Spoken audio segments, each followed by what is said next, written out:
നമസ്കാരം. Raf talks ഫുട്ബോളിലേക്ക് ഏവർക്കും സ്വാഗതം. സൂപ്പർ താരം ലയണൽ മെസ്സിയുടെ ക്ലബ്ബായ ഇന്റർ മയാമി റിയാദ് സീസൺ കപ്പിന് വേണ്ടി ഇപ്പോൾ സൗദി അറേബ്യയിൽ എത്തിച്ചേർന്നിട്ടുണ്ട്. നമുക്കറിയാം 3 ടീമുകൾ പങ്കെടുക്കുന്ന സൗഹൃദ മത്സരങ്ങൾ ഉള്ള ഒരു ടൂർണമെൻ്റാണ് റിയാദ് കപ്പ് സീസൺ. ഇതിൽ 3 ക്ലബ്ബുകൾ പങ്കെടുക്കുന്നത് ഒന്ന് ഇന്റർ മയാമിയാണ്. അതുപോലെ തന്നെ സൗദി അറേബ്യൻ വമ്പന്മാരായ അൽ ഹിലാൽ, അൽ നസർ എന്നിവരാണ് ഈ ഒരു ടൂർണമെൻറ്റിൽ പങ്കെടുക്കുന്നത്. അൽ ഹിലാലും ഇന്റർ മയാമിയും തമ്മിലുള്ള മത്സരം ജനുവരി 29 നടക്കുക.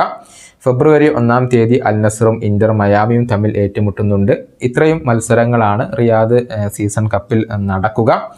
ഏതായാലും ഈ മത്സരങ്ങൾ തത്സമയം എവിടെ വീക്ഷിക്കാം എന്നുള്ളത് ആരാധകർ ഉറ്റുനോക്കുന്ന ഒരു കാര്യമാണ്. ഇന്ത്യയിൽ ഫാൻ കോഡ് ആപ്ലിക്കേഷനിൽ നമുക്ക് ഈ ഒരു മത്സരങ്ങൾ ലൈവായി കൊണ്ട് വീക്ഷിക്കാം. അതുപോലെ തന്നെ ഫാൻ കോഡിൻ്റെ വെബ്സൈറ്റിലും ഈ ഒരു മത്സരങ്ങൾ ലഭ്യമാണ്.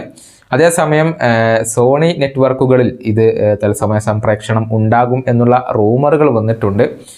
ചില മാധ്യമങ്ങൾ ഇക്കാര്യം റിപ്പോർട്ട് ചെയ്തിട്ടുണ്ട്. പക്ഷേ ഒഫീഷ്യൽ സ്ഥിരീകരണം വന്നിട്ടില്ല. ഇത്തരത്തിലുള്ള റൂമറുകൾ ശരിയാണെങ്കിൽ ഒരുപക്ഷെ നമുക്ക് സോണി നെറ്റ്വർക്കുകളിൽ കൂടി ഈ ഒരു മത്സരം വീക്ഷിക്കാം എന്നുള്ളതാണ്. ഫാൻ കോഡ് ആപ്പിൽ നമുക്ക് ഈ ഒരു മത്സരങ്ങൾ ലൈവായിക്കൊണ്ട് വീക്ഷിക്കാൻ സാധിക്കും. ആരാധകർ ഏറ്റവും കൂടുതൽ കാത്തിരിക്കുന്ന ഒരു മത്സരമാണിത്. എന്തെന്നാൽ ക്രിസ്ത്യാനോ റൊണാൾഡോയും ലയണൽ മെസ്സിയും മുഖാമുഖം വരുന്നു എന്നുള്ള ഒരു പ്രത്യേകത ഫെബ്രുവരി 1 നടക്കുന്ന മത്സരത്തിനുണ്ട്. പക്ഷേ ക്രിസ്ത്യാനോ റൊണാൾഡോ പരിക്കിൻ്റെ പിടിയിലാണ്. അദ്ദേഹം റിക്കവർ ആകുന്ന പ്രോസസ്സ് തുടർന്നുകൊണ്ടിരിക്കുകയാണ്. ആ മത്സരത്തിൽ കളിക്കുമോ എന്നുള്ള കാര്യത്തിൽ ഉറപ്പുകൾ ഒന്നും ലഭിച്ചിട്ടില്ല. പക്ഷേ മെസ്സിയും ക്രിസ്ത്യാനോ റൊണാൾഡോയും ഏറ്റുമുട്ടും എന്ന് തന്നെയാണ് എല്ലാവരും പ്രതീക്ഷിക്കുന്നത്. ഈ വീഡിയോയുടെ അവസാനിപ്പിക്കുന്നു. വീണ്ടും കാണാം.